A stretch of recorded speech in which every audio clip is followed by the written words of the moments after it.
kosongkan gelas yang ada di kepala kita biar ilmu, tausiah, nasihat dari Ustazah Mimin Aminah akan sampai kepada kita ya, insya Allah. Kita buka dengan doa kalau mau menuntut ilmu ya. Robbi jidni ilma warzuqni fahma. Ada Ustazah Mimin. Bismillah, bismillah, bismillah. Bismillah, bismillah, bismillah. Yang mana? Yang ini. Betul ya. Siap. Sekali lagi Umi mohon kalau bisa yang di luar tidak terpisah. Jadi kita satu majelis ya. Karena keadaan di dalam masih memungkinkan untuk menampung ya. Agar kita semua dapatnya sama ya.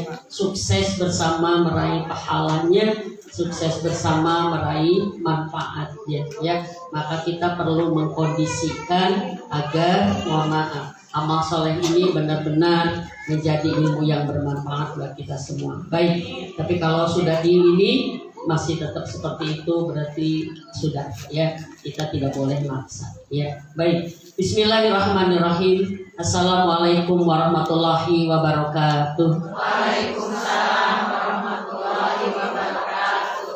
Alhamdulillah alladzi anzala sakinata fi qulubil mu'minin liyasdadu imana ma'a imanihim. Asyhadu an la ilaha illallah wahdahu la syarikalah wa asyhadu anna Muhammad abduhu wa rasuluhu la nabiyya ba'da. Allahumma shalli wa sallim wa barik ala Muhammad wa ala alihi wa sahbihi asma'in. Alhamdulillah, sepagi ini kita diundang Allah untuk mampu menunaikan amal besar hadir di majelis ilmu. Sesungguhnya hadir di majelis ilmu adalah sebuah kehormatan yang Allah berikan kepada kita, maka seyogianya kita memasukinya, kita menghadirinya dengan kehormatan iman kita. Bukan hanya diri kita yang hadir, tapi iman kita lah yang hadir. Agar inilah terkoneksi kita kepada Allah, bahwa ini adalah amal kita untuk Allah Subhanahu wa Ta'ala. Luruskan niat, karena setan sangat berperang sekali di sini melawan kita untuk kita gagal niat dalam beramal. Kualitas pahala kita tergantung dari kualitas amal kita, dan amal kita pun kualitasnya tergantung dari niat kita. Ya, insya Allah kita sama-sama datang di sini ikhlas. Tapi ikhlasnya saya beda dengan ikhlasnya ibu-ibu semua. Saya ikhlas siap bicara dengan benar, mempertanggungjawabkan kelak di hadapan Allah. Saya siapkan materinya, saya semua siapkan untuk bisa bicara benar di sini. Itu ikhlas saya. Tapi ikhlas ibu-ibu semua adalah diam mendengarkan. Siap? Sepakat? Nah, karena maaf, salah satu hal yang harus ditekankan dalam sebuah majelis ilmu adalah kondisi yang kondusif, khusyuk. Ya, maka maaf ibu-ibu, kalau amal kita karena Allah, maka kita nggak bisa semau kita, harus semau aturan Allah. Ya, benar nggak? Ya, satu Umi mengingatkan. Jaga kalau kita hadiri majelis ilmu, jaga konsentrasi kita, jangan sampai sibuk ngobrol. Karena amal apapun tidak maksimal kalau dilakukan sambil. Ya, soalnya kalau sambil apapun itu nggak maksimal. Ibu nyangu sambil berteleponan tutung sangu tuh ya. Ibu-ibu banyak yang amnesia dengan kompor menyala. Tahu-tahu tempe jadi hidung gitu kan. Tengah goreng gitu kan. Lagi ngegoreng iman. Makanya sesuatu yang dilakukan dengan sambil itu tidak maksimal. Sepakat nggak? Ya, maka yuk kita bismillah, kita ngaji tidak sambil ngobrol, kita ngaji tidak sambil main dengan HP, dan tidak dengan sambil ngantuk. Kan wajah-wajah ahli tahajud ya, tahajudnya tabu 2, jadi tabu setengah salapan terus tumbuh deui ya. Alhamdulillah nggak ada yang bersandar ya. Boleh bersandar serius, silakan bersandar kalau yang merasa osteoporosis ya. Silakan bersandar kalau merasa tidak sehat punggungnya, boleh itu. Dan siapa yang boleh bersandar kalau merasa sudah lebih dari 55 tahun, silahkan. Nenek-nenek, ayo. Baik, saya perkenalkan, saya alhamdulillah 2 kali kesini BIMHA ya. Tahun berapa ya saya kesini dulu Ramadan kalau nggak salah ya. Ya, dengan guru-guru dan qadarullah barusan HP saya tertinggal ya, tapi alhamdulillah Abah masih ingat. Abah tahu BIMHA. Saya bingung malah kalau panitia menghubungi saya, apa yang tertinggal di rumah, kelalaian saya. Ya, alhamdulillah saya bersyukur kembali bertemu dan dengan satu tema yang memang saya banget, karena saya adalah konsultan pernikahan. Ya, dan paling sedih, saya pernah ditegur sebagai psikolog karena saya over empati. Over empati itu jadi salah. Karena over empati itu semua rasa yang menjadi klien kita masuk semua ke sini. Sedihnya sedih banget kalau harus menyaksikan karamnya sebuah hidup pernikahan. Paling sedih saya kalau menyelesaikan masalah gagal dipertahankan berakhir dengan perceraian. Sedih banget. Karena yang namanya psikolog atau konsultan apapun itu, mohon maaf, satu saja intinya ingin menyelamatkan. Sekuat tenaga ingin menyelamatkan. Parahnya masalah, beratnya ujian, tapi kita ingin mengepikan optimis. Yuk, bismillah. Seperti dokter lah. Apalagi sekarang dokter-dokter digaja gitu. Saat menemukan pasien parah pun dia tidak mengatakan udahlah pimatiin etama, enggak. Tapi kita pengen maksimal. Karena saat kita maksimal mempertahankan, disitulah ada jihad. Kalau kita mendengar karam, saya langsung ke materi aja ya. Kalau kita mendengar karam, ya, sebuah kapal karam tenggelam, gitu kan? Kebayang oleh kita kira-kira kalau tenggelam itu karena apa? Banyak faktor. Ada faktor alami, ada faktor kesalahan manusia, human error. Sebabnya enggak. Faktor alami adalah segala sesuatu yang Allah ujikan dari faktor di luar kita, tapi bisa jadi karena kita tidak benar mensikapinya menjadi masalah. Sebabnya enggak. Ya, kan kalau karam itu pertama karena badai, benar enggak? Badai segituinnya sampai ngejung kali balikan, dan pernikahan pun ada badainya. Yang kedua, pernikahan pun bisa jadi dari gelombang yang sangat besar. Angin dan air berbeda. Tapi kalau sudah angin kencang bareng dengan gelombang besar, itu luar biasa. Sedangkan ya teman-teman, ya bertubi-tubi. Ya. Tapi juga mohon maaf, ya kapal bisa karam karena apa? Mesin rusak. Mesin rusak. Walaupun badai tenang, angin nggak ada, gitu. Tapi kalau mesin rusak, ini. Dan yang ketiga, ya, kapal bisa tenggelam, mesin bagus, badai nggak ada, gelombang nggak ada, karena apa? Penumpangnya merusak. Merusak apa? Merusak kapal itu, dibolongin, berbuat yang salah, berbuat yang merusak. Seperti itu teman-teman.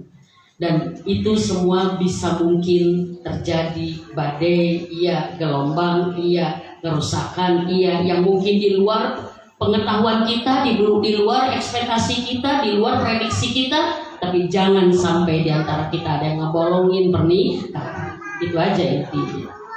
Serba kan?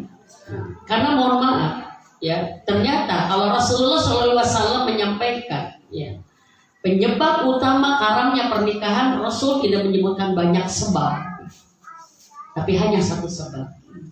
Dari Rasulullah diriwayatkan oleh Muslim sebutkan, tidak ada dua orang yang menikah kemudian menyebabkan mereka bercerai. Berarti bercerai itu apa? Pisah. Kalau udah pisah berarti pernikahan selesai. Berarti tenggelam lah gitu. Tidak ada dua orang yang menyebabkan dia bertemu, menikah dan kemudian berpisah kecuali disebabkan karena dosa. Ini karena dosa. Dosa banyak halnya, banyak bentuknya. Bisa dipahami enggak? Tapi rata-rata para ulama, dosa yang banyak dilakukan oleh suami istri adalah dosa yang bisa merusak pernikahan itu sendiri. Karena setiap dosa itu merusak. Tidak ada dosa yang bermanfaat, tidak ada. Enggak ada. Enggak ada dosa membawa solusi, enggak ada. Nggak ada dosa menjadi solusi dari sebuah permasalahan, tidak pernah ada. Contoh, kenapa sih Umi menyampaikan dosa tidak pernah bisa bermanfaat? Contoh, ya. Kalau yang namanya dosa merusak, pasti tunggu aja kerusakannya. Kalau kerusakan tidak diperbaiki, pasti hancur. Contoh hari ini yang sekilas aja, banyak pernikahan diuji masalah ekonomi. Ya, tapi kalau mereka menyelesaikannya dengan riba, tunggu aja. Riba adalah dosa, dan dosa tidak bisa jadi solusi. Bisa dipahami ya teman-teman? Oke, ya. Dan kebanyakan, mohon maaf, pasangan suami istri berbuat dosa di pernikahannya tidak sedikit karena alasan menyelesaikan, alasan untuk pernikahan. Benar? Benar nggak? Kok ngaruh begini? Salah. Ya. Makanya mohon maaf gitu ya. Agar kita tidak karam karena sebabnya dosa, maka harus berhati-hati dengan dosa itu. Dan kita harus tahu dosa-dosa pernikahan itu apa yang dibikin oleh pasangan. Karena apa? Mohon maaf ya. Kalau pasangan sendiri, suami yang berbuat saja, itu mungkin resikonya tidak sebesar kalau tidak diikuti oleh dosa istri. Nah, kebanyakan suami istri itu suka saling cepat mempengaruhi dosa. Bisa dipahami nggak? Banyak istri yang baik kemudian menjadi istri yang berdosa karena apa? Karena melihat suaminya berbuat dosa terus, jadi sehingga menyesal kalau jadi orang baik tuh. Emang saya teh salah, saya teh dikit-kitin sama suami teh, ngomong baik, dilembutin, itu malah ngebentak. Saya baik-baik nurut malah menyakiti. Ya saya ini bisa ngelawan. Nah akhirnya sama.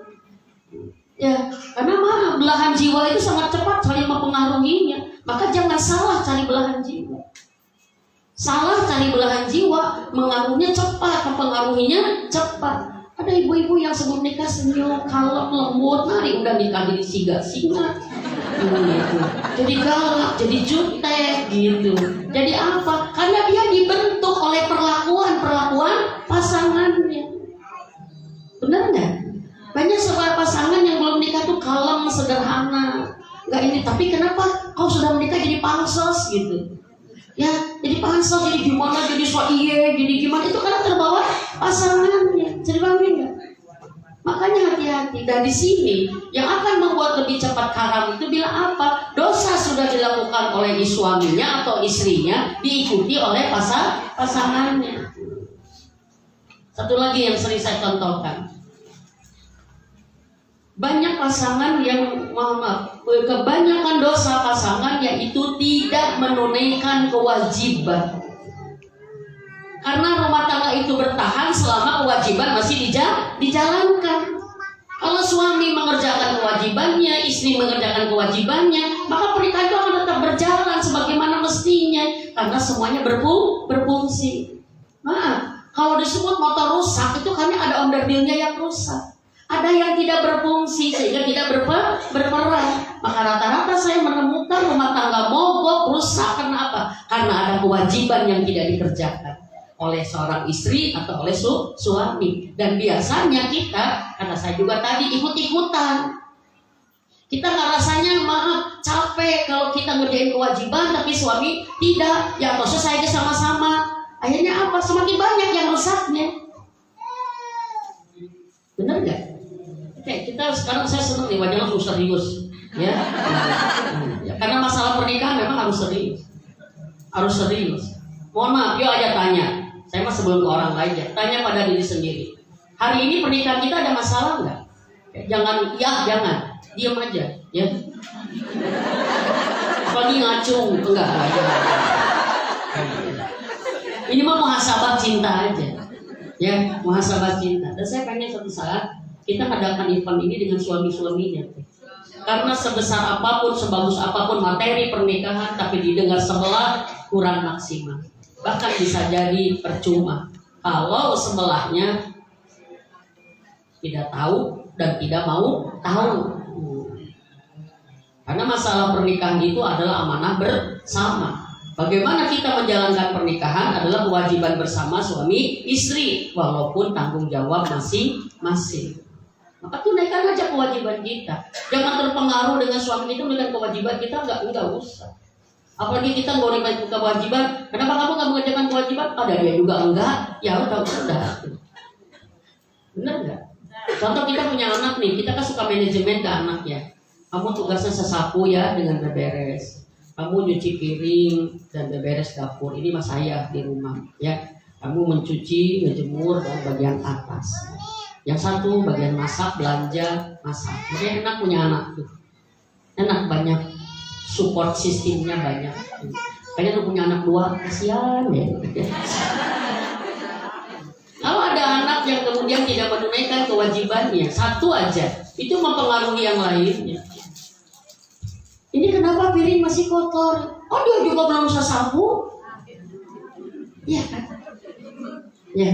Kalau saya bilang begini, kalau piring belum dicuci di belakang, susahnya saat kita mau makan, tapi tidak kelihatan dari luar. Kalau ada tamu datang, nggak mungkin langsung ke ruang belakang, pasti lihat rumah depan. Tapi ada yang tidak, ya percuma aku ngerjain tugas juga hari diamnya enggak. Selalu ada seperti itu dunia anak-anak. Dan kita pun dewasa selalu merasa percuma kalau kita mengerjakan tugas sementara mitra kita enggak. Padahal apa? Beda. Sudah ingat? Kalau satu saja yang berkhianat dengan tugasnya, kan yang lain masih selamat. Benar nggak? Tapi kalau satu berkhianat diikuti pengkhianatan semuanya, dia juga nggak ngerjain, ya sudah. Akhirnya apa? Yang terjadi apa? Rumah kotor berantakan. Piring kotor, di dapur kotor. Yang masak pun nggak masak dan nggak belanja. Yang makan nggak makan berarti. Bisa dipahami nggak itu? Itu analoginya loh. Dan itu anak-anak saya waktu masih belum dewasa. Berarti apa? Kita pahami bahwa saat kita sekarang merasa ada masalah apa sih di rumah tangga kita, sok runut. Masalah apa sih? Apakah kategori masalah keuangan? Tidak cukup terus, nunggak terus, tidak lunas-lunas. Selesai dari awal nikah lunas-lunas. Itu masalah keuangan. Kita sering ribut gara-gara masalah uang kecil yang gimana. Kita kadang-kadang saling tidak percaya. Apakah masalah keuangan? Kenapa saya ngomong keuangan dulu? Karena ini paling ringan dalam pernikahan. Masalah keuangan menyebabkan tidak boleh terjadi cerai. Karena kita pun nikah tidak bicara keuangan dari awal. Benar nggak? Karena masalah keuangan termasuk yang dijamin oleh Allah. Rizki. Apakah masalahnya apa? Masalah kesehatan, sakit-sakitan atau apa? Atau masalah apa? Kita sering salah paham, ngobrol sering gak nyambung, sering ribut dengan masalah yang sepele, sering bertengkar oleh sesuatu yang sebenarnya tidak perlu. Atau kita mohon maaf, sering memendam rasa sakit hati, kesel, benci, bahkan marah di dalam diri kita. Atau kita sering mengalami rasa sakit hati yang dalam, sehingga kita suka merasa mau apa sih di pernikahan ini dilanjutkan. Kok capek banget sih menikah. Kok aku ngerasa sendiri sih. Kok aku sebagai istri tapi seperti tidak punya suami. Atau pada tingkat ilfil kita sudah gak ada rasa, hampa. Udah, saya mah demi anak biar aja kayak air mengalir aja. Saya mah bukan sebagai istri yang cari pahala, yang penting anak. Jangan sampai dibesarkan tidak utuh karena suami istrinya bercerai. Apakah begitu? Atau ada mulai pasangan yang merasa, atau kita sih merasa, biarinlah kita mah jalan masing-masing lah, satu rumah tapi tidak sejiwa lah gitu. Ngobrol seadanya, seperlunya, nggak ada diskusi, nggak ada canda, nggak ada brainstorming. Oh, mau ada raker. Padahal raker itu wajib diadakan di rumah, jangan di sekolah, jangan di kantor aja. Karena raker itu menggali potensi kita.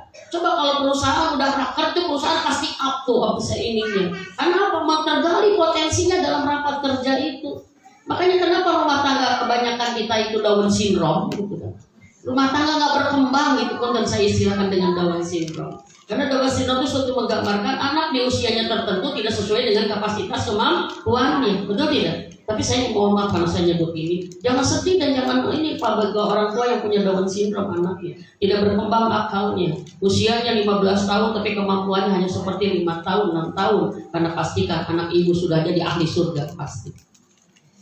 Belum tentu anak kita yang sekarang cantik, berprestasi, pinter, udah S1, S2 belum tentu mengajak kita ke surga. Ya, tapi ini saya contohkan. Rumah tangga kita tidak berkembang. Usia pernikahan Andi Pesari, balon ini ke besti, ya kan? Kita udah 5 tahun bareng nikah, ya. Tapi pas ya terus umur isu-isu, gitu. Ya, ribut oleh hal yang sepele. Dan maaf saya katakan, ya, jangan kita sekarang menganggap biasa sesuatu yang tidak baik, karena sering terjadi, jadi dibiasa. Contohnya mana? Sering ribut, tapi baikannya nggak jelas. Pada tamu saya, capek nih, kayak Tom and Jerry nih dengan suami itu. Kata ibu nanti, ibu kira ninggalin capek, kamu marah nih. Sedangkan saya mah soalnya ya dengan ininya. Kenapa? Ini minimal pas bertengkar teh rutin sih gak makan obat teh katanya begitu. Nggak ketemu getreng. Tapi apa? Saya senyum. Saya resesnya gini. Kapan Anda terakhir bertengkar? Tadi pagi pada subuh terus ribut deui. Mata ku abi teh cenah ka dieu we ka teh mimin. Oke, saya nanya kedua. Kapan kalian intimis berhubungan suami istri? Tadi malam, terbalik. Seseorang yang sudah intimis itu menghilangkan potensi marah. Itu menghilangkan keinginan untuk bertengkar. Karena kita sedang moodnya, betul tidak? Nah, intimis itu penting untuk menemukan cinta booster untuk menghadapi segala sesuatu tidak dengan emosi, tapi cikene hidup bareng. Jam 4 mandi besar, jam 6 harus bertengkar, kumaha bisa gitu. Lucunya udah bertengkar, berhubungan lagi. Gak berarti itu jelas sakit bipolar, saya bilang kamu. Artinya apa? Segala sesuatu ada maknanya. Berarti malah kalian sakit kita gitu. Kalau kebaikan tidak membuat kalian bisa jadi baik, tidak bisa mencegah keburukan, berarti udah tipis antara baik dan buruk tuh gak ada jarak. Capek nggak kalau kita punya masalah gitu? Siapa di sini yang merasa tidak dipercaya sama pasangannya? Siapa yang merasa tidak dihargai? Merasa tidak dianggap ada? Merasa selalu kesepian, sendiri banyak hal? Merasa tidak dibutuhkan, merasa tidak dimiliki, apalagi merasa tidak dicintai, ini masalah. Kalau dibiarkan, maka tidak menutup kemungkinan peluang haram itu besar. Maka kenapa teman-teman? Karena masalah itu adalah bentuk ujian dari Allah untuk pernikahan kita. Bisa dipahami? Dan masalah adalah amanah yang harus diselesaikan. Maka segala upaya menyelesaikan masalah itu menjadi ibadah, beramal soleh. Maka bisa jadi satu episode dalam pernikahan kita beribadah dengan melalui menyelesaikan masalah. Jadi ibadah besar loh menyelesaikan masalah itu. Apalagi sekarang di musim banyak haram gitu. Ya, banyak haram. Ini menjadi sebuah PR besar kita. Gimana kita tidak termasuk menjadi bagian yang haram itu. Jadi pahami ya? Karena di kota Bandung hari ini sehari bisa 110 sampai 115 proses cerai tiap hari. Tiap hari, bukan sebulan sekali. Tiap hari, coba kebayang. Yang 110 tiap hari berarti sebulan seberapa? Ini menggambarkan apa? Beratnya mempertahankan, menjalankan pernikahan sesuai dengan harapan. Sudah paham enggak? Kalau kebanyakan orang kalau kata Rasulullah penyebab cerai itu adalah dosa, maka banyak menjadi alasan orang bercerai karena dua, tidak bahagia dan karena takut dosa. Dan ini dibolehkan. Kita jangan maksa mempertahankan tapi kemudian mempertahankan keburukan, mempertahankan dosa. Saya selalu mengatakan, sebesar apapun masalah kita, tapi kalau kita dua-duanya, harus dua-duanya nggak bisa sebelah. Kita dua-duanya sadar bahwa kita punya masalah. Kita dua-duanya komitmen ingin perbaiki, demi Allah bisa diperbaiki. Bahkan banyak loh pernikahan yang sekarang bertahan dengan bahagia pun pernah loh menghadapi masa badai yang berat. Tapi karena mereka punya komitmen gitu. Pernikahan kita nggak bisa karam karena ego aku, ego kamu gitu. Apalagi pernikahan kita karam hanya karena apa gitu. Mohon maaf, sakit hati oleh mertua, sakit hati oleh ipar, ece-ece amat. Sudah pahami nggak? Sudah pahami teman-teman? Maka saya ingin mengajak hari ini muhasabah. Masalah apa yang sedang terjadi di dalam pernikahan kita? Jangan diam. Jangan diam. Karena ini adalah ladang amal kita. Ladang amal kita. Karena apa? Kalau kita melihat, mohon maaf, Allah memberikan masalah kepada kita, mau personal, mau keluarga gitu kan. Itu Allah bukan ingin menyakiti kita, tapi ingin membuat jiwa kita kuat dan hebat. Saya punya masalah personal. Teman-teman melihat saya tidak bisa jalan. Saya sejak usia 2 tahun kena polio. Saya tidak bisa jalan. Tidak bisa jalan sesuatu. Saya pahami. Tapi saya ingin mengatakan pada diri saya, Allah memberikan ujian ini bukan untuk menjatuhkan saya, bukan untuk membuat saya rapuh, bukan untuk menghinakan saya, bukan untuk menyakiti saya, karena semua takdir yang terjadi itu hanya Allah yang menetapkan. Padahal Allah yang maha baik. Allah yang maha baik pasti ketetapannya baik-baik. Allah yang maha benar pasti takdirnya nggak ada yang salah. Jadi pahami? Kalau Allah yang maha pengasih, maha penyayang, nggak mungkin menyakiti kita dengan takdirnya. Itu yang harus kita ingat. Maka kalau hari ini kita disakiti dengan takdir Allah, Allah bukan ingin menyakiti, tapi karena Allah ingin jiwa kita kuat, gitu. Karena hidup ini perlu jiwa yang kuat. Bisa dipahami nggak? Maaf, orang yang banyak ditempa kehidupannya itu lebih keren daripada orang yang manja. Benar? Termasuk masalah pernikahan kita pun, mohon maaf. Allah udah menyatukan kita, sudah wa min ayatihi an khalaqalakum min anfusikum azwajan litaskunu ilaiha, kan gitu kata Allah. Ya kan, ini tanda-tanda kekuasaanku loh. Maaf, saya ngasih contoh. Tati jeung Budi, Agus jeung Dewi itu kekuasaanku loh kata Allah. Mimin dan Asep itu kekuasaanku loh kata Allah. Bukan hasil karya kalian, bukan. Ini tanda-tanda kekuasaanku. Kenapa aku menyatukan kalian dengan jodoh kalian? Aku jodohkan kalian dengan jodoh kalian agar kalian merasakan ketenangan yang sejati. Litaskunu ilaiha, bahagia bersama dia. Bahagia bersama dia untuk menunaikan tugas-tugas pernikahan agar kita bisa membangun peradaban. Jadi ingat, kita tuh kan dalam keluarga kita tuh kayak tunas baru ya, bener nggak? Ya kan kita tuh pohon satu keluarga. Ya, suami kita dan kita disatuin jadi pohon baru jadi cabang baru, jadi ini baru, benar nggak? Ini tugas besar kita, tapi kita mengerjakannya kata Allah dengan litaskunu ilaiha, dengan kamu tentram bersamanya. Karena aku telah memberikan modal buat kalian dari rahmatku, mawadah warahmah, kasih sayang. Lalu kemudian kenapa Allah ingin bahagia sama aku, kok aku diberi masalah? Allah memberikan masalah kepada pernikahan bukan untuk menceraikan. Allah memberi masalah pada pernikahan bukan untuk saling menyakiti. Allah memberikan masalah dalam pernikahan bukan untuk saling membebani dalam pernikahan, bukan, tapi untuk saling belajar menjadi pasangan. Sedih teman-teman. Dan paling kita simpulkan, setiap hari di dalam pernikahan kita, masalah kita adalah bagaimana kita menurunkan ego. Dan ego ini bisa kalah kalau sudah lillah. Gak bisa kita mengalah, gak bisa kita diem, gak bisa kita nahan. Kan suka ada gini ya, saya mah capek, saya aja ngelehan, apa-apa saya mengalah. Ya saya yang ngajak ngomong duluan, saya yang berkorban, saya minta maaf, saya yang ini. Itu karena ego kita sudah turun. Dan kita bisa mengerjakan itu semua dengan sukacita kalau kita mengerjakannya ini ibadahku sebagai istri. Jadi pahami. Lelah kalau kita nggak lillah, bener lelah, capek rumah tangga tuh kalau kita niatnya bukan ibadah. Serius. Tapi bagi orang-orang yang niatnya ini adalah ibadahku kepada Allah, maka situasi yang terberat dalam pernikahan itu akan dinikmati sebagai ibadah dia yang istimewa. Gimana tuh, kenapa Teh Mimin biar tidak karam gimana? Sebenarnya begini ya, semuanya ada SOP-nya.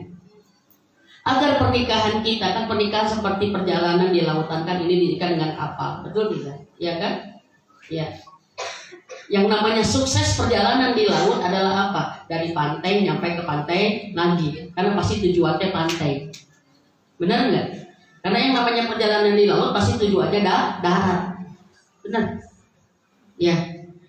Yang paling sulitnya justru pada saat kita berada di tengah laut. Tujuan masih lama, awal sudah jauh ditinggalkan. Nah ini dan semua pernikahan akan mengalami masa itu karena sunatullah. Karena rumah tangga hebat itu bukan rumah tangga lancar, tidak ada apa-apa.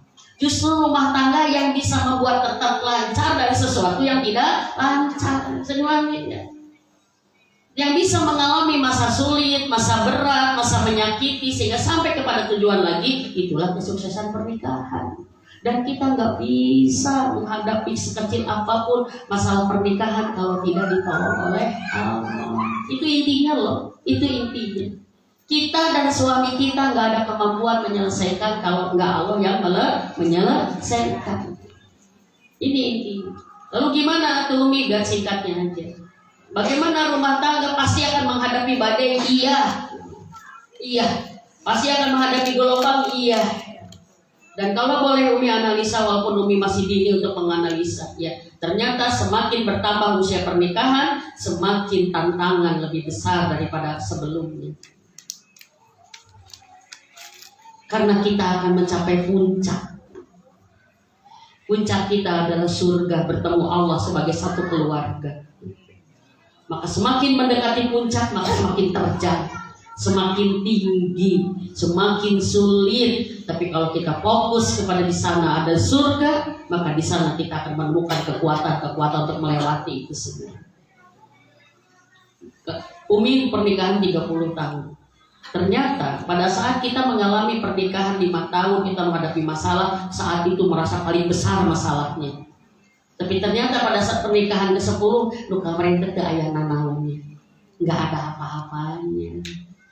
Maka aku selalu katakan, jangan punya persepsi kita merasa sangat berat dengan masalah hari ini, karena yang lebih berat akan ada esok hari.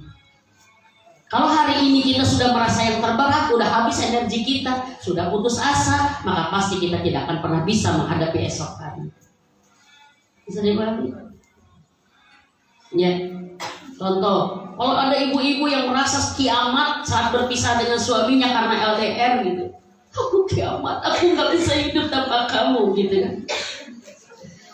Biasa aja kali, karena sekarang tuh terbaik orang tua gitu. Ya, nanti dia akan menghadapi masalah suaminya sakit, suaminya gimana, itu kecelakaan atau bagaimana, ngeri banget. Dan nanti akan menghadapi masalah lagi, kemungkinan kita akan kehilangan suami meninggal. Itu sesuatu akan naik terus loh. Level masalah itu selalu naik, sebagaimana level sakinah juga ada. Di setiap level masalah ada sakinah yang bertambah. Bisa dipahami? Maka mohon maaf, seimbang kita. Punya masalah hari ini, yuk bismillah. Karena besok lusa ada masalah. Intinya begini, semakin bertambah usia pernikahan, semakin bertambah tantangan, tapi semakin juga bertambah peluang bahagia.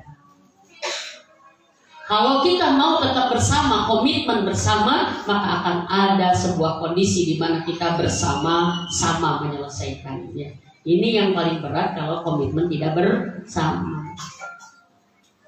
Maka satu aja, pasangan akan selesai, kita menyelesaikan setiap permasalahan yang ada kalau kita punya kekuatan sejiwa.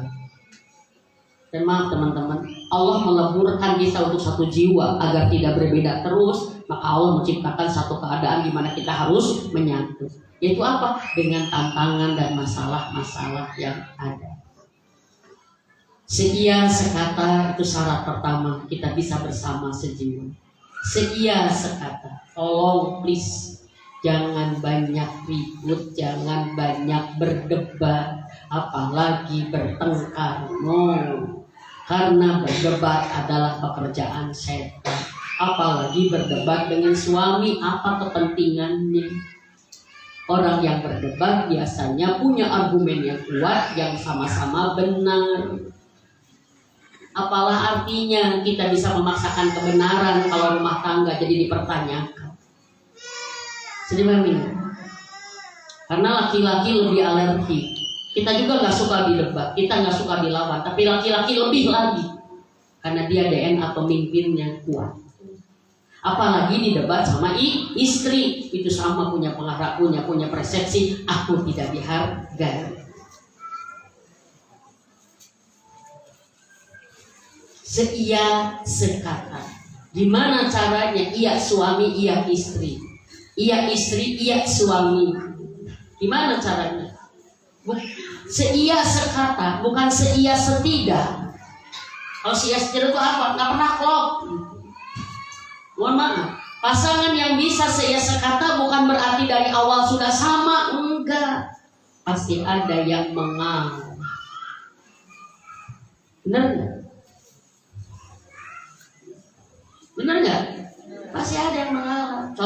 bisa mencontohkan. Masalah kecil itu. Kalau si kata tuh nyaman bagi kedua belah pihak. Oh iya, saya sama dengan dia. Oh iya, kita nyaman. Contoh, istri ya mengatakan, ayah liburan yuk, dia antusias. Bisa jadi respon suaminya, liburan apaan gitu ya, kan gitu ya. Langsung dia sudah bangun. Iya kan? Tapi kalau gini, ayah liburan yuk, ayo wae sih. Cuma uangnya kan di mana? Beda responnya. Istri tuh biasanya pun ayah kahayang pasti bisa istri itu, benar nggak? Nah, dia pasti, ayah, mama menang arisan, pasti kan gitu ya. Yang penting dia dulu lah untuk dibantah. Istri lagi, atau ada yang gini, ya, ayo liburan yuk, bisa jadi, ayo, ayah juga ingin liburan, senang loh kita. Belum selesai tapi, belum selesai. Ini fenomena pernikahan. Ada yang dari awal dibantah, ada yang dari awal dikuatin, tapi lemah kan gitu yang tadi. Ada yang dari awal mohon maaf langsung antusias direspon sama, ayo kita pengen libur.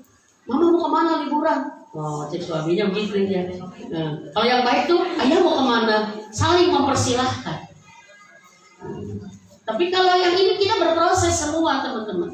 Jadi pernikahan tuh gimana caranya menyatu gitu. Allah sudah tahu kita anak siapa, suami kita anak siapa, lingkungannya berbeda, karakter rumah tangganya berbeda, apalagi pola asuhnya berbeda. Bisa dipahami nggak? Pasti ini, tapi kecerdasan kita untuk menyatu itu menjadi keren. Karena apa? Kita ingin bersama gitu. Menyatu itu bukan selalu harus sama dari awal, tapi kita berproses menyamakan, itu sebuah kedewasaan. Ya pengen liburan, ayo mama mau kemana? Mama pengen ke pantai. Seger panas sekarang. Responnya bisa beda-beda. Ini prosesnya iya sekata loh. Tapi suami istri yang pintar adalah suami yang bisa ujungnya membuat seia, walaupun awalnya setidak. Istri bilang pengen ke pantai, suami bilang, pantai panas. Ka gunung ayeuna camping sejuk cek suami tuh kau mau gunung longsor ayeuna mah suami sama pantai oge tsunami nggak mau, aku mah mendingan gak jadi daripada ke gunung. Nah sudah kata suaminya, aku juga gak jadi kalau nggak ke pantai itu. Maka yang terjadi apa? Hari ini tidak sedikit suami istri liburan berbeda. Bener nggak? Hai Besti, liburan yuk. Aku pengen liburan loh. Istri dengan teman-temannya, suami dengan teman-temannya, anak mulai mau ikut dahlia. Bahkan sekarang bukan hanya liburan, lebaran pun begitu. Lebaran mulai ada loh lebaran loh. Mana si teteh di kampung nah? Mana si Aa yang indung nah? Lebaran eta coba kebayang. Kenapa ada yang tidak mau mengalah? Padahal citra keluarga itu lebih utama buat kita. Kebayang nggak? Kesannya keluarga besar kalau kita lebaran sendiri, suaminya lebaran sendiri. Kalau keluarganya waras kayaknya mungkin ngomong begini, Ari teh lagi lupa suami, aku kan orang mah milik suami, tepantes teh lebaran pisah-pisah, itu masih ini bisa dibanding. Tapi kalau tuh waras, nya kita kudu ti ayeuna kudu boga prinsip urang teh. Tong ngikutin suami wae, da urang ge aya kahaya. Eta kalau ada yang ngomong gitu dari uang bibi paman kita langsung auzubillahi minasyaitonir rajim. Eta setan munggeuleuh kan. Coba seia sekata untuk liburan saja perlu perjuangan. Tapi kalau ada pasangan yang ingin komitmen, bukan sekadar liburan tapi kebersamaan yang indah, itu pasti akan ada suasana yang keren. Ayah liburan yuk, ayo sama dia. Bisa jadi kemungkinan begini, aku pengen ke pantai, kata suaminya. Pada istrinya yang ke gunung. Kata istrinya bisa bilang, aku juga. Dia menyimpan keinginannya demi menyenangkan suaminya. Bener mamanya ke pantai, iya, sudah clear. Tapi bisa jadi gini, Aku mau pengen ke gunung, pengen camping. Ya udah gini, sekarang kita ke gunung dulu. Kita bareng, nanti liburan berikutnya ke pantai. Kan selesai. Kenapa? Karena ada yang mau ikut, ada yang mau kompromi, ada yang mau sepakat dengan mengalahkan pilihannya. Emang sedih nggak kalau kita nggak jadi liburan sesuai dengan keinginan kita? Kenapa? Sedih mana bila dibanding kita liburan berpisah dengan belahan jiwa? Bisa dibandingkan teman-teman? Itulah komitmen pernikahan. Kalau segala sesuatu kita mengalah demi pernikahan, itulah komitmen. Dan kata para ulama, nggak mungkin ada orang yang bersahabat bisa berlama-lama, rumah tangga suami istri bisa bareng puluhan tahun, kalau tidak ada yang mengalah di dalamnya. Kalau tidak ada yang saling kompromi di dalamnya, ada toleransi di dalamnya. Jadi saat suami kita jadi batu, jadilah kita tanah yang liat. Batu kalau tanah liat nggak cepot, ya. Tapi saat kita jadi batu, suami yang jadi tanah yang liat, itulah saling. Tapi Mimin gimana kalau takdir saya nggak saling? Saya ngelehan dari dulu ke pantai terus. Saya mah nggak pernah ke ini. Saya bilang, ingat, saat kita mengalahkan ego kita demi suami kita, demi pernikahan kita, kita sudah berinvestasi surga yang besar. Orang mah bisa jadi masuk surga tuh karena tahajud dan karena puasa, kita mah karena ngelehan liburan, kan keren gitu. Nah, ya. Jadi mami, karena beda mas, banyak berbeda tidak sepakat itu. Karena kalau iya sekata itu sepakat. Kalau sepakat itu kita saling menenteramkan. Tapi kalau tidak sepakat, capek loh. Makanya ada sekarang pasangan suami istri yang jarang badami, jarang ribut wae gandeng. Terus kalau liburan lah gandeng kan gitu. Ya liburan tuh harusnya apa? Mereka ribut. Itu karena apa? Karena gagal mereka sepakat. Jadi teman-teman. Dan investasi untuk sepakat itu adalah mengalah. Demi surga, bukan untuk demi suami, bukan. Nanti Allah yang membela kita. Bisa dipahami nggak? Karena punten, saya contoh.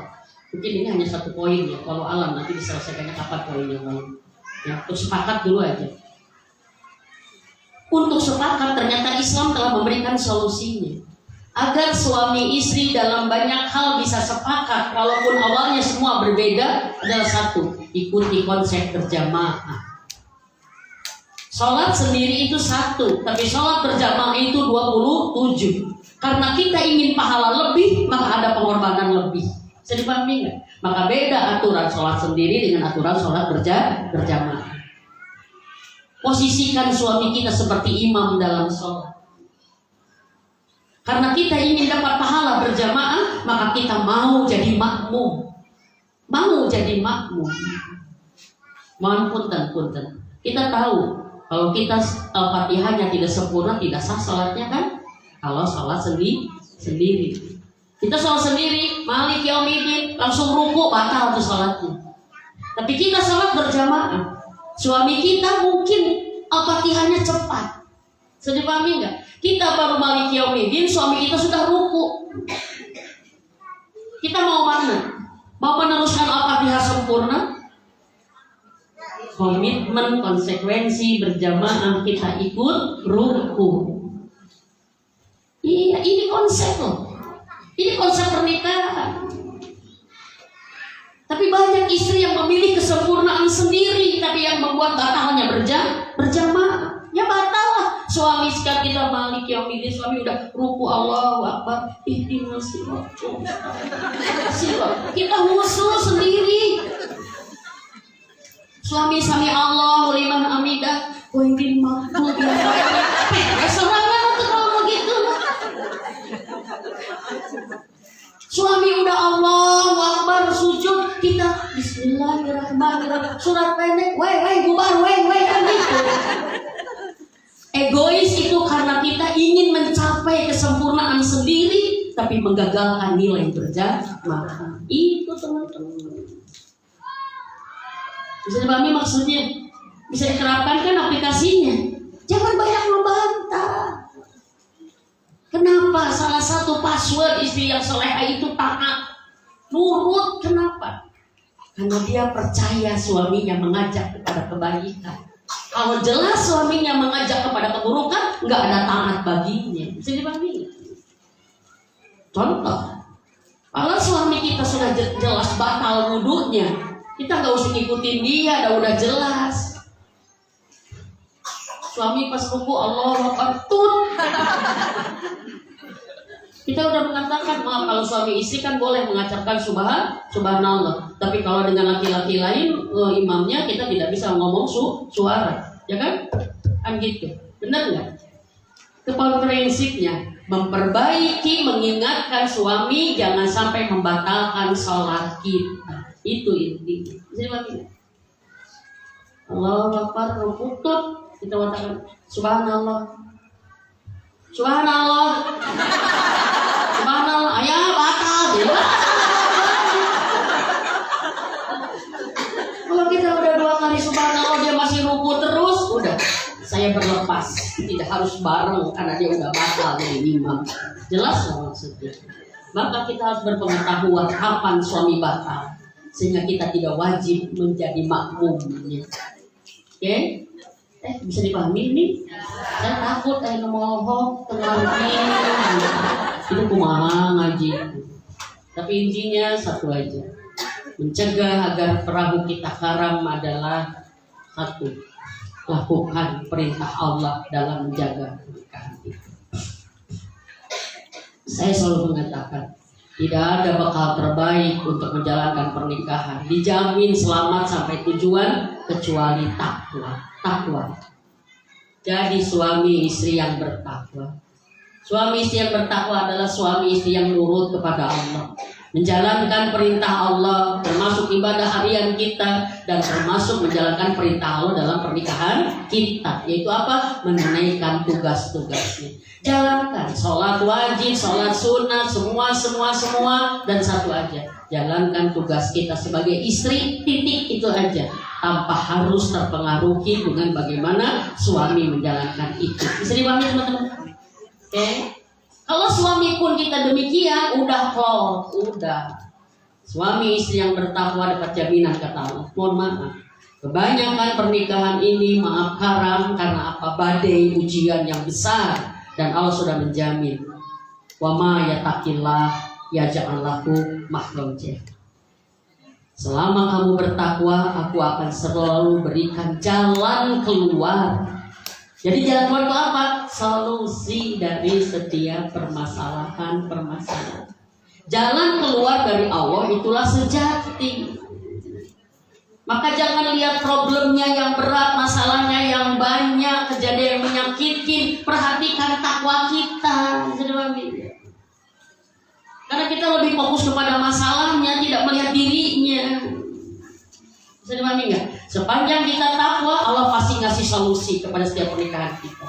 Yang kedua, sepanjang kita takwa, wa yarzuqhu min haitsu la yahtasib. Allah pasti memberikan rizki dari jalan yang tidak diduga-duga. Karena hari ini banyak pernikahan yang oleng gara-gara masalah rizki. Dan rizki dijamin, kamu nggak harus capek-capek meninggalkan rumah sampai tidak ada waktu untuk berkumpul. Hari ini mohon maaf, kita siap bekerja keras untuk rizki, tapi kita tidak siap bekerja keras untuk takwa. Maka saya banyak menemukan rumah tangga karena kerja kerasnya malah bubar. Suami jarang ketemu istri, istri jarang ketemu suami, sibuk dua-duanya, sampai rumah tangga tidak ternikmati. Dan inilah sebuah kebodohan dunia. Dunia tuh nipu. Adu-adugan ingin punya rumah, tapi rumah itu tidak pernah dirasakan nikmat. Benar nggak? Banyak loh para wanita yang sekarang tidak menikmati rumahnya karena sibuk dengan obsesinya, walaupun atas nama keluarga. Untuk keluarga, untuk anak, kerja keras, pergi pagi pulang malam, kemudian dinas luar 3 hari terus gitu. Kata Allah, memang mau kemana? Rizki bukan karena kamu kerja keras, tapi rizki itu karena kamu bertakwa. Apalagi kerja sampai tidak sholat, tidak benar, kerja kerja sampai gak nyempat buka Quran, kerja sibuk sampai gak sempat silaturahmi ke ibu karena sibuk semuanya. Kata mau kemana kalian? Urusan rizki sudah aku katakan, tergantung takwa kamu kepada aku. Nah teman-teman, kalau uang ini akan membuat bahagia, tidak mungkin orang banyak bercerai sudah kaya raya. Umi banyak menemukan rumah tangga bercerai justru sudah saat kaya raya. 14 tahun pernikahan tuh baru loh gitu. Tapi 14 tahun pernikahan kan kebayang, maaf. Kalau ada rumah tangga baru tapi uangnya sudah banyak, itu berarti apa? Kapan mereka punya waktu untuk menjaga cintanya? Berbagai kelas tahun pernikahan, rumah sudah 2, mobil 2, investasi ini, investasi itu. Saya bisa mengatakan pantas. Kalian bekerja keras untuk harta kalian, tapi kalian tidak bekerja keras untuk cinta kalian. Akhirnya apa? Harta Allah datangkan, tapi kalian dibubarkan. Untuk apa? Karena rezeki itu ada bagian dari takwa kita. Bisa dipahami? Tapi susah memasukkan ini karena sekarang era materialistis. Susah. Saya justru ini kan, usahakan tidak dua-duanya mencari sesuatu yang sama. Kalau bisa suami takwanya 70, kerjanya 30. Suami kerjanya 30, takwanya 30 bisa. Tapi istri takwanya 100. Jadi pahami? Wakilin salat duha suami yang gak pernah salat duha sama istri. Jaga ini semua. Kenapa? Takwa itu mendatangkan rizki. Sekarang mohon maaf, 2 konsep ini sudah gak ada di dalam visi misi pernikahan. Makanya capek kita semua karena dikerjakan manual. Sedih banget manual. Uang tuh harus dengan hasil keringat, hasil sibuk, hasil capek, hasil lama, bukan hasil takwa. Sedih banget teman. Yang ketiga, pertama takwa. Dan takwa itu teraplikasikan dengan bentuk yang luas. Satu aja, suami istri yang memperhatikan takwa, pasti suami istri itu menghidupkan rumah menjadi fungsi yang utama sebagai rumah ibadah. Kan fungsi rumah banyak. Salah satu, kalau rumah sudah dipakai rumah ibadah, maka rumah itu ada ruhnya. Rumah itu ada value-nya. Rumah itu ada rahmat Allah di dalamnya. Maka paksakan sholat berjamaah, ada suara Quran di sana. Usahakan pengajian di rumah kita. Usahakan ada silaturahmi. Saksikan bahwa aku punya rumah ya Allah sebagai tempat sujud kami kepadamu. Kalau kita nggak ada siapa-siapa di rumah, sholat duha di tengah rumah atau di kamar anak kita masing-masing, sholat di situ. Nikmati. Cuma sekarang kita punya musibah besar, yaitu apa? Banyak wanita tidak betah di rumahnya. Ini musibah. Banyak tidak betah, tidak suka di rumahnya. Rumah seperti neraka. Jam 7 sudah nyari teman. Halo Besti, kemana kita malam siang ini? Ayo, gimana kita?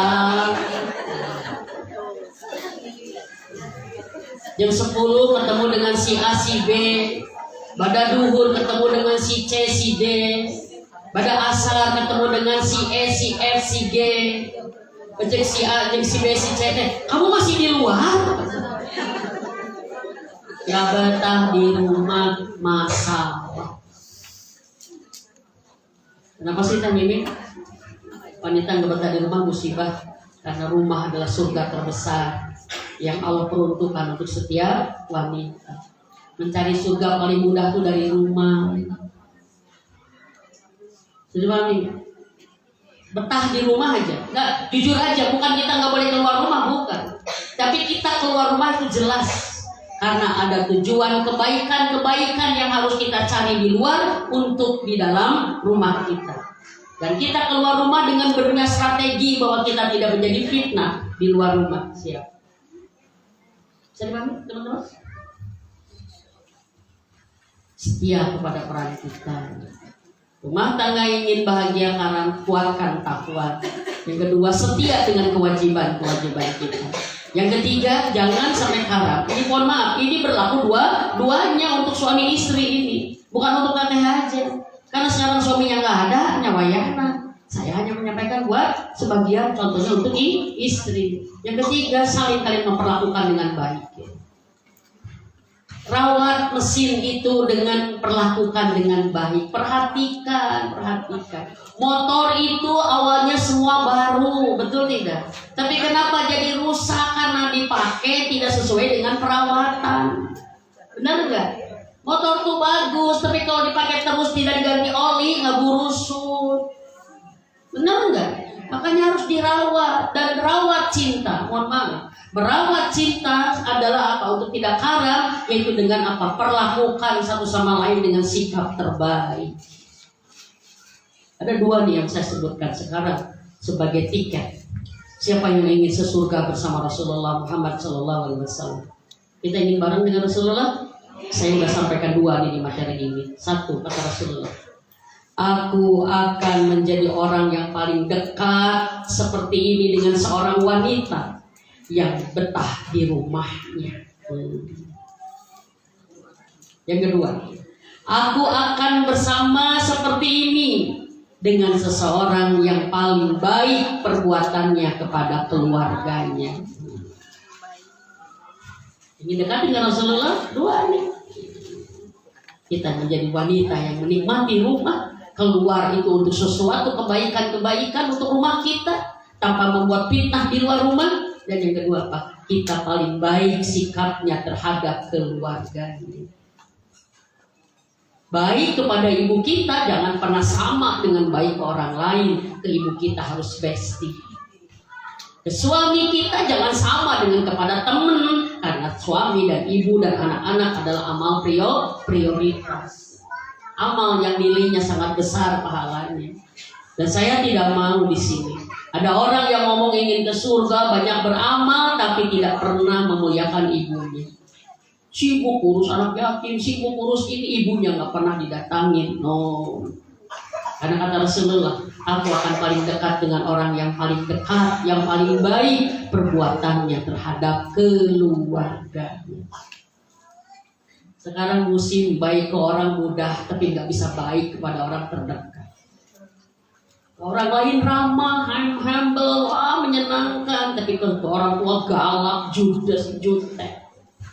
Dan ibu sayanya sih gitu, saya katakan. Sesalah apapun orang tua kita, nggak ada dalil yang membolehkan kita berbuat buruk kepadanya. Kegagalan kita berbuat baik kepadanya adalah kedurhakaan kita. Itu aja. Ke suami pun begitu. Maaf teman-teman, kalau sikap kita udah terbaik ke suami, ke anak, berarti rumah tangga kita mendapat yang terbaik. Ya kan baik-baik dong. Maka jaga cinta kita dengan sikap-sikap kita kepada keluarga. Karena hari ini salah satu yang membuat orang bercerai adalah apa? Tidak bahagia karena tersakiti oleh sikap-sikap. Benar? Tidak bahagia oleh perbuatan-perbuatan di rumah sehingga mencari bahagia keluar. Oke, yang ketiga, cuma hadisnya dua ya, nanti yang lain mah. Jadi jaga pernikahan kita dengan sikap terbaik kita. Dan kalau boleh bertanya kepada Umi rata-rata masalah apa sih yang Umi tangani yang menyebabkan bercerai? Satu masalah yang paling sulit didamaikan, satu masalah yang paling sulit diperbaiki adalah masalah perselingkuhan. Kalau udah masalah selingkuh berat, karena selingkuh itu semangatnya bukan memperbaiki, selingkuh itu semangatnya ganti. Kalau kita sudah punya cadangan hati kepada laki-laki lain, mohon maaf, suami kita nggak pernah bisa dilihat ada baiknya. Enggak. Pasangan yang sudah selingkuh tidak bisa menemukan kebaikan kepada pasangannya. Yang terlihat jeleknya aja. Kenapa? Ada pembanding. Hati-hati dengan masalah. Pengen sesuatu, suatu saat nanti pengen spesial mengatasi perselingkuhan. Oke? Jadi pertama apa? Jaga takwa, jaga kewajiban kita, jaga cinta dengan sikap terbaik, dan satu yang keempat, jangan ada dosa yang menenggelamkan pernikahan kita. Yang banyak dilakukan adalah apa? Salah satunya ada harta haram. Sudah ada harta haram di rumah kita, tunggu aja. Kalau enggak segera dikeluarkan, itu menenggelamkan dengan cepat. Karena harta haram itu sifatnya dua, kata ulama. Racun haram. Racun itu mematikan. Kalau sudah ada harta haram di rumah kita, mematikan cinta, mematikan kesetiaan, mematikan ibadah, mematikan kebaikan, enggak ada barokah, enggak. Yang kedua adalah harta haram itu sifatnya seperti bom menghancurkan. Baik teman-teman, itu saja bisa disampaikan. Ya, pernikahan kita sekarang semoga Allah tetap jaga. Allah akan selalu jagalah Allah, maka Allah akan menjaga kita dan menjaga pernikahan kita. Dengan apa menjaga? Jaga hak-hak Allah, jaga takwa kita kepada Allah, jaga kewajiban kita dari Allah, jaga sikap kita dari amanah-amanah Allah kepada kita, yaitu keluarga kita, dan jaga jangan ada harta haram di rumah kita. Insya Allah keluarga kita masalah apapun Allah selesaikan. Baik, masih ada waktu 5 menit ya untuk tanya jawab. Kami nanti berdoa agak panjang ya. Ini hari Jumat ya, kita ingin berdoa yang luar untuk luar biasa untuk Palestina ya, Aqsa. Dan semoga dari acara ini ada donasi dari kebaikan kita aja pagi ini. Ada dana dari pengajian ini untuk saudara kita di Aqsa ya. Untuk boleh minta minum Umi? Iya. Iya. Oh, air minum. Ya. Bertanya dulu atau boleh so.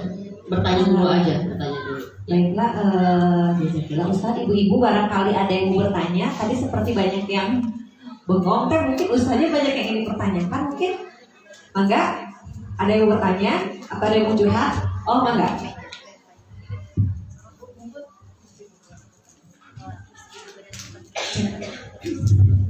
Bismillahirrahmanirrahim.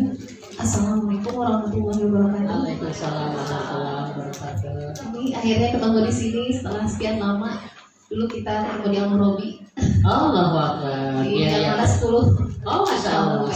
Iya, iya. Ya, Umi ada titipan pertanyaan sebetulnya dari tetangga saya. Jadi beliau itu punya anak yang rumah tangga baru 1 tahun. Nah, karena mungkin terjadi perselisihan gitu ya, rumah tangga anaknya itu, sampai suaminya itu mengeluarkan kata-kata, awalnya istrinya bilang saya tuh sudah capek sama kamu gitu, kata suaminya, ya udah kita cerai aja. Nah, pertanyaan pertama, apakah itu sudah jadi talak 1? Nah, pertanyaan keduanya, kalau misalkan mau merujuk kembali, apa cukup dengan suaminya bilang ke istrinya gitu ya, mau minta rujuk tanpa harus akad ulang? Nah, itu pertanyaannya. Pertanyaan kedua dari saya pribadi, qadarullah Umi, saya merasa setelah memiliki anak gitu ya, kewajiban saya terhadap suami itu kadang tidak jadi prioritas gitu ya. Terkadang suka terlupakan dengan kewajiban kita terhadap anak. Contoh misalkan menyiapkan sarapan pagi itu kita disibukkan dengan persiapan anak, sekolah anak, sampai suami itu jadi nomor 2. Nah, mohon minta tiasnya Umi. Terima kasih. Baik. Assalamualaikum warahmatullahi wabarakatuh. Waalaikumsalam warahmatullahi wabarakatuh. Pertanyaan yang pertama dulu. Kalau ada seorang istri yang mengatakan, udah aku capek hidup sama kamu, itu sama dengan menantang. Makanya tolong istri ya, para suami itu paling gak bisa ditantang ya. Karena itu yang menjadi amarahnya jadi meledak. Apalagi perkara talak. Misalkan gini, ceraikan aku aja, aku capek sama kamu. Lalu kemudian mengatakan, ya sudah, aku ceraikan kamu. Kalau dengan perkataan itu dia berniat memang menceraikan, karena dia ingin memenuhi keinginan istrinya sudah capek, itu bisa jadi jatuh talak. Dan itu harus dikonfirmasi dengan yang bersangkutan. Jadi kalau ada suami kita ngomong yang nilainya bisa talak, kalau bisa talak, udah kamu pulang aja ke rumah orang tuamu, udah kita pisah aja, udah kita masing-masing aja, gitu kan gitu ya. Kita nggak mungkin bersatu, itu kan satu kata bisa mengarah kepada maknanya talak. Bukan hanya kata talak itu kalau ada kata cerai atau apa, tapi semisal yang maksudnya ke sana bisa jatuh talak, maka sebaiknya kita nanya maksudnya apa gitu. Langsung dikonfirm sama kita. Udah aku capek sama kamu, udah masing-masing aja sekarang mah. Maksudnya apa? Pisah. Ya udah gitu. Udah. Tapi ada sebagian ulama berpendapat kalau kata talak itu diucapkan sedang emosi, ya, maka tidak jatuh sah. Tapi para ulama yang lain, kalau itu keseringan, sedikit-sedikit emosinya talak, sedikit dan talak, itu sudah sah. Dan khawatir, mohon maaf, ada pernikahan yang menurut mereka sah, tapi sudah kata Allah sudah tidak sah. Wah, itu yang paling berat. Jadi harus dikonfirm kan. Kalau memang niatnya, Bapak betul niatnya menceraikan istri, sudah niat. Ya habis gimana lagi diminta kok? Enggak, Bapak niatnya. Ya udahlah, tahu konsekuensinya, tahu, udah jatuh. Nah, kalau misalkan jatuh talak satu tuh, harus dicatat. Harus dicatat kapan talak itu terjadi, tanggal berapa. Karena apa? Kalau mau rujuk, dia tanggal talak itu. Kan masa idah orang yang bercerai itu 3 bulan 10 hari. Berarti dicatat 3 bulan, kalau 3 bulan harinya 30 berarti 90 ditambah 10 berarti 100 hari dia tanggalnya. Kalau di masa idah mau rujuk, maka itu tidak perlu nikah lagi. Cuma tinggal dikatakan sama suaminya, mau nggak aku rujuk. Bahkan kalau Imam Syafi'i mengatakan, kalau di masa idah ada seorang laki-laki mengajak istrinya berhubungan suami istri dan istrinya mau berhubungan, itu berarti sudah dianggap rujuk. Tapi karena saya mendapat permasalahan, ada istri yang semasa di masa idahnya diajak oleh suaminya berhubungan, dia kemudian berhubungan dan dia mengatakan ini, dan kemudian kata suaminya, siapa lu rujuk gitu, sah lu niat rujuk, makanya harus dikonfirm. Pada saat dia mau disentuh, apakah ini menggambarkan kau mau merujuk saya atau bukan? Kalau kamu tidak merujuk saya tidak mau, karena jatuhnya zina ini. Bisa dipahami? Nah, itu boleh ya, langsung rujuk. Kalau niatnya rujuk. Tapi kalau lebih dari 3 bulan 10 hari, maka mohon maaf, setiap rujuk usahakan ada saksi bahwa aku sudah rujuk dengan dia. Karena kebanyakan hari ini laki-laki mengungkiri talaknya, mengungkiri rujuknya. Cek istri tos 3 kali, cek suami kadang 2 kali, itu kan bahaya. Kalau udah talak 3 kan nggak bisa balik lagi. Seperti itu, maka ada catatannya, ada data. Talak tanggal sekian, rujuk tanggal sekian, talak lagi tanggal sekian, rujuk lagi tanggal sekian. Halo, ini asal ulin nanti. Oke, yang kedua, bagaimana saat kita sudah jadi istri itu ibu, seakan-akan menjadi tidak maksimal peran kita sebagai istri. Inilah suami istri saling memahami. Kalau istri tidak maksimal kepada suami karena keterbatasannya, dia harus mengurus istri suami anak juga, maka di sini suami pun tidak salah ikut peran serta. Kalau dia ingin dilayani maksimal oleh istrinya, maka bantu istrinya juga mengurus anaknya, kan adil itu. Islam nggak memaksa istri pokoknya harus bisa semuanya, harus enggak begitu. Islam adil. Maka tapi tidak ada salahnya kita selalu minta ridhonya, minta maafnya kalau kita kurang maksimal, dan insya Allah ya. Maka diskusi terus, aku gimana nih setelah punya anak, berubah enggak, harapan kamu seperti apa, itu akan ada satu kesepakatan ya. Walau alam bisawab. Sudah ya, sudah mau jam 10, abang mau Jumatan ya, Umi juga udah pahit ini ya, ngelisannya udah. Kita sekarang sering merasa pahit kalau minumnya nggak baik, tadi nggak itu ya. Yuk berdoa saja, yuk berdoa. Semoga ada donasi buat Palestina ya, dan semoga kita sudah paham kenapa kita harus mendoakan Palestina. Semoga udah paham, karena ternyata masyarakat banyak yang belum paham. Palestina bukan hanya sekedar satu negara Arab, bukan, tapi di sana ada tanah suci kita. Ya, kan tanah suci kita itu 3. Mekah, Madinah, dan Palestina Aqsa. Dan Rasul mengatakan tidak kalian diperintahkan berlelah-lelah untuk melakukan perjalanan di muka bumi ini kecuali kepada 3 masjid. Jadi kita nggak usah capek-capek ke Eropa, ke Cina, nggak usah capek-capek kata Rasul. Tapi berlelah-lelahlah untuk datang ke 3 masjid. 1 Masjidil Haram di Mekah, 2 Masjid Nabawi di Madinah, dan 3 Masjidil Aqsa di Palestina. Sholat di dalamnya memiliki kedudukan berbeda dengan sholat di tempat lain. Sholat di Masjidil Haram senilai dengan 100.000 kali sholat di tempat yang lain. Kalau memakai usia, 1 kali sholat di Masjidil Haram harus ditempuh dengan umur kita 60 tahun.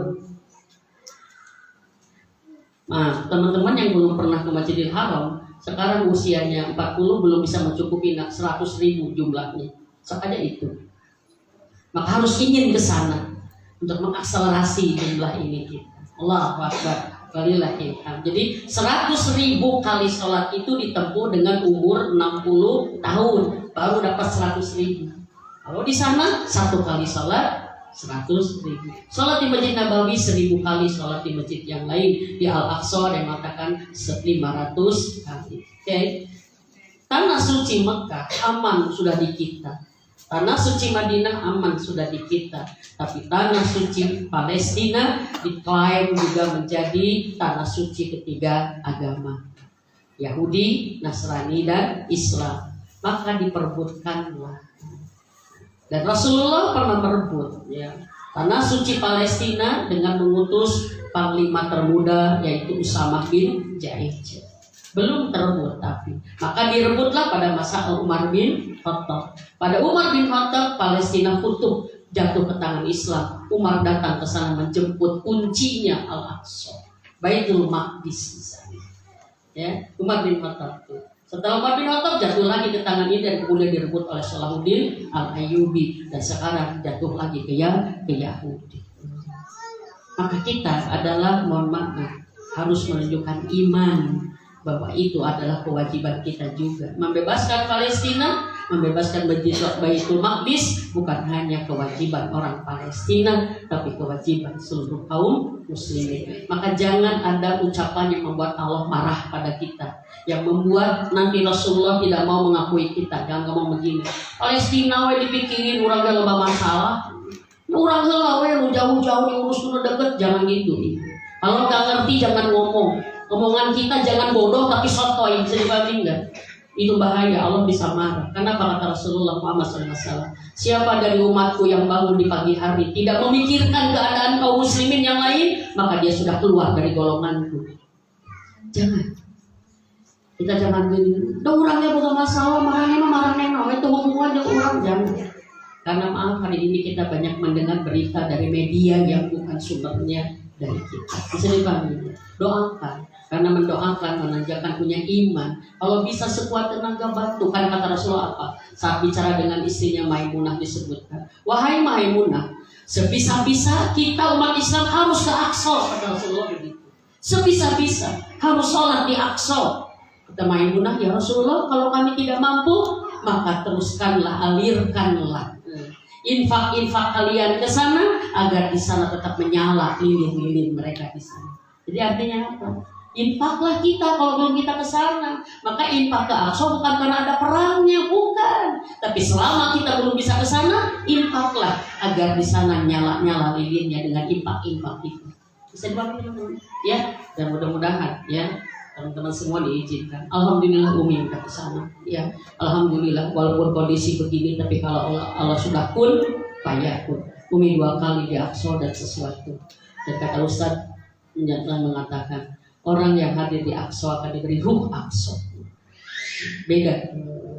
Bahwa kaum muslimin benar-benar harus ini. Kita akan lebih mencintai agama kita. Kalau datang ke Mekah, kita akan mahabbah kepada Allah, akan jatuh cinta dengan Allah.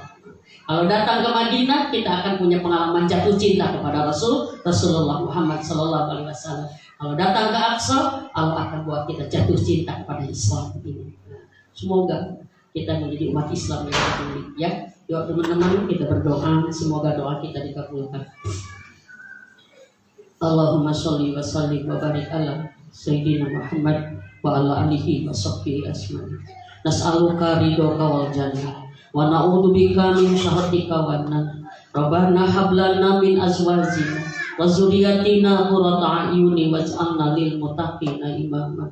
Allahumma ansurna muslimina wal muslimat, mu'minina wal mu'minat, mujahidina fi kulli makan, khususan di Gaza Aqsa Palestina. Tuhai Allah, kami memanggilmu ya Rahman ya Rahim. Irhamna, irhamna ya Rahman ya Rahim. Sayangi kami ya Allah, kasihani kami ya Allah. Dan dengan rahmatmu, birahmatika astagis, dengan rahmatmu ya Rabb ya Allah, tolonglah kami. Dengan rahmatmu Rabbi, kabulkan doa-doa kami. Allahumma ya Allah, kami datang dari rumah kami ke majelis ini karena ingin Engkau ridho kepada kami. Maka ridhoi pengajian ini ya Allah, menjadi amal soleh kami hari ini yang sempurna pahalanya bagi diri dan keluarga kami. Ya Allah, bila ada yang datang ke majelis ini membawa dosa, maka pulangkan kami ke rumah dengan membawa ampunan-Mu yang sempurna. Bila ada yang datang membawa permasalahan, persoalan, maka datangkan kami ke rumah dengan membawa jalan keluar dan solusi. Bila ada yang datang dengan sedih dan resah, maka pulangkan kami ke rumah Robi dengan ketenangan dan kebahagiaan. Dan bila ada yang datang membawa harapan, hajat dan impian, maka pulangkan kami ke rumah dengan pengabulan dan terpenuhi semua hajat itu.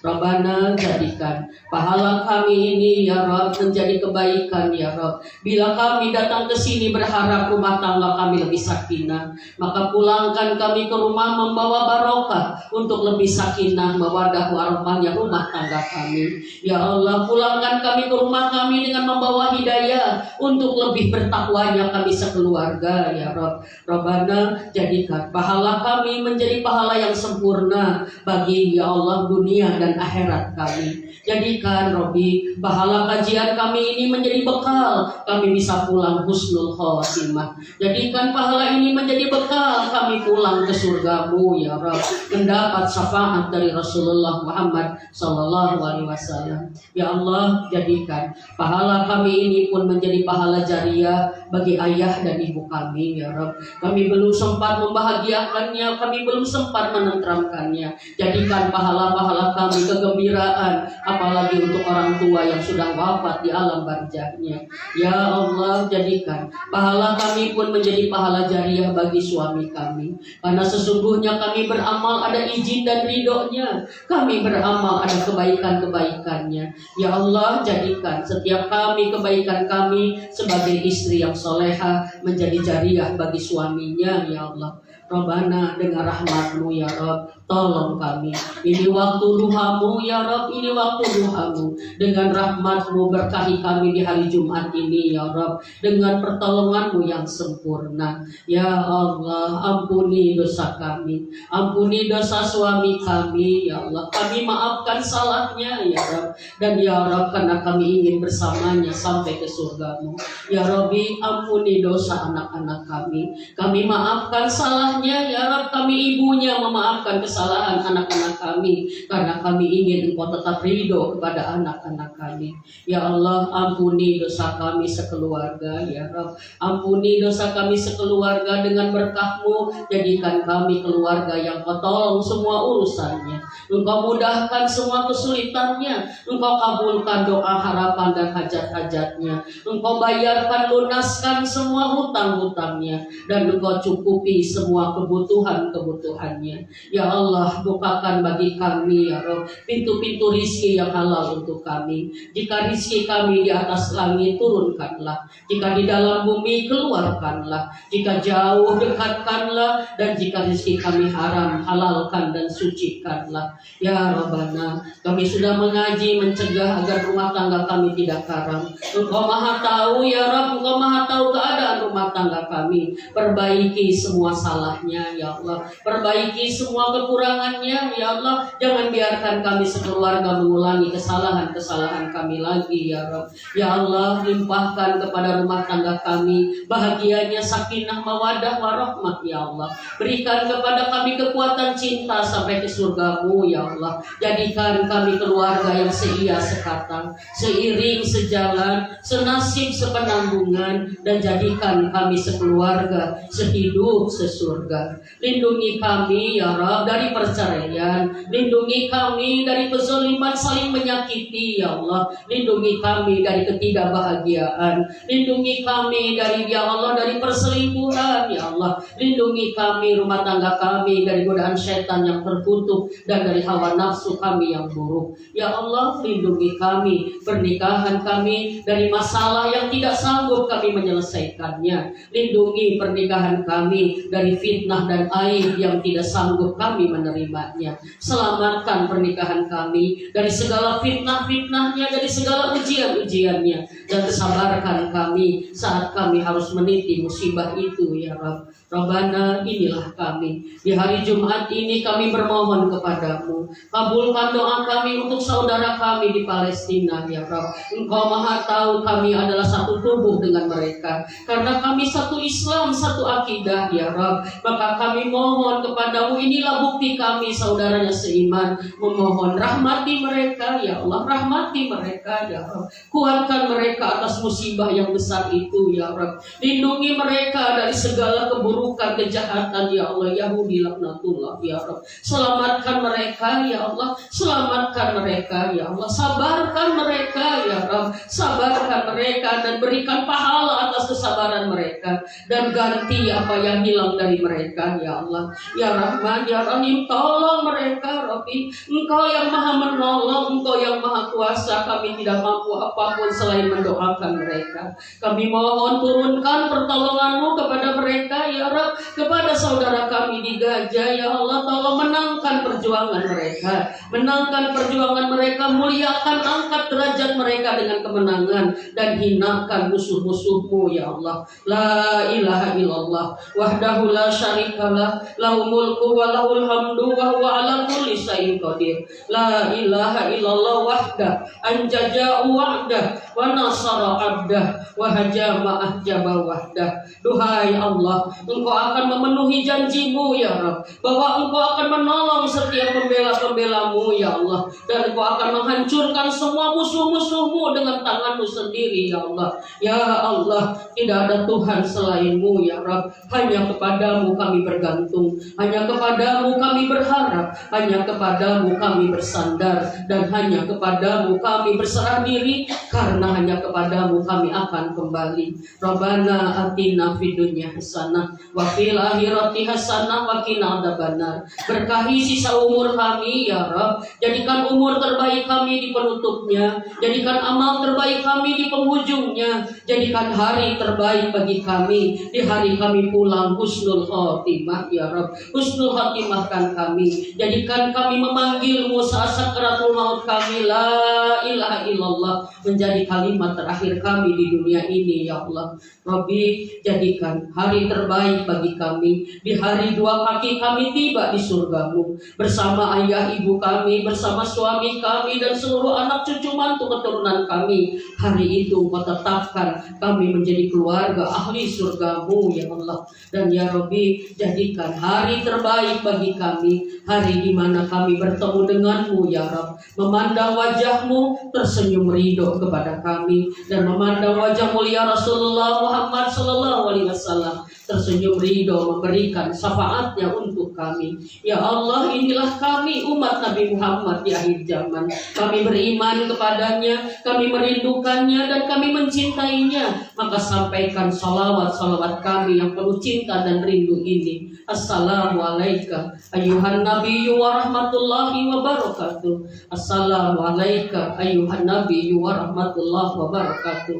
Allahumma salli wa sallim wa barik ala sayyidina Muhammad wa ala alihi wa sahbihi ajma'in. Sampaikan salawat kami, cinta dan rindu kami, dan jadikan dengan salawat ini Kau sampaikan kepadanya ya Rabb. Engkau takdirkan kami menjadi umat yang mendapatkan syafaatnya. Engkau tetapkan kami menjadi umat yang dekat dengannya di surga-Mu nanti. Rabbana taqabbal du'a, Rabbana taqabbal minna, Rabbana innaka antas samiul alim, wa tub alaina innaka antat tawwabur rahim. Subhana rabbika rabbil izzati amma yasifun, wassalamun alal mursalin, walhamdulillahi rabbil alamin.